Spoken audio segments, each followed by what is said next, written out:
আসসালামু আলাইকুম। লাইভে আসলাম একটা কারণে। যারা বন্যার মধ্যে ত্রাণ নিয়ে যাই হোক বিভিন্ন এলাকায় যাচ্ছেন, ভালো কথা, সবাই ত্রাণ দেন। বন্যা কবলিত এলাকায় মানুষের উপকারে গেছেন, ভালো কথা। কিন্তু সবাই একটা লক্ষ্য করবেন, অনেক বৃদ্ধ বাবা মা আছে। সবাই হয়তো ক্যামেরা নিয়ে যান, ইউটিউবার, কেউ আছে সাংবাদিক, কেউ ইউটিউবার, কেউ হয়তো নিয়ে যা ভিডিও করবেন।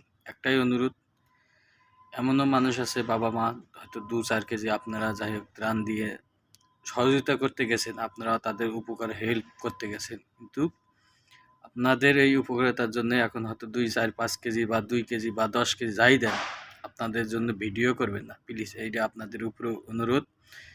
কেউ এই রকম ভিডিও করে ফেসবুক ইউটিউবের মধ্যে ছাড়বেন না, কারণ সে কোনো দিন সে ভিক্ষুক না, সে কোনো দিন হয়তো কারো কাছে হাত পাতে না। আপনি এখন নিয়ে গেছেন অভাব, এখন ওই মুহূর্তে নাই, এই কারণে সে আপনাদের পাশে যা দাঁড়াইছে। এই এক হয়তো 5 কেজি 10 কেজি দিবেন, আপনারা ভিডিও করবেন, তার হয়তো মান সম্মান হানি হবে, মান সম্মান যাবে। এই ভিত্তিতে বলতে চাই, আপনারা কেউ ভিডিও করবেন না।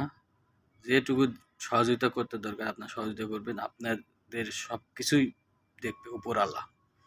আপনারা ভিডিও করবেন, তাদের মান সম্মান হতে যাবে। এমনও মানুষ আছে সে না নিয়েও পারে না, কিন্তু নিতে যাবে, রাস্তার মধ্যে যা দাঁড়াবে আপনাদের ত্রাণ নিতে।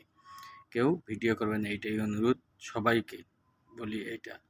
আর ভিডিওটা বেশি বেশি শেয়ার করে দিবেন সবাই, যখন সবাই এই দেখে সবাই জিনিসটা বুঝতে পারে।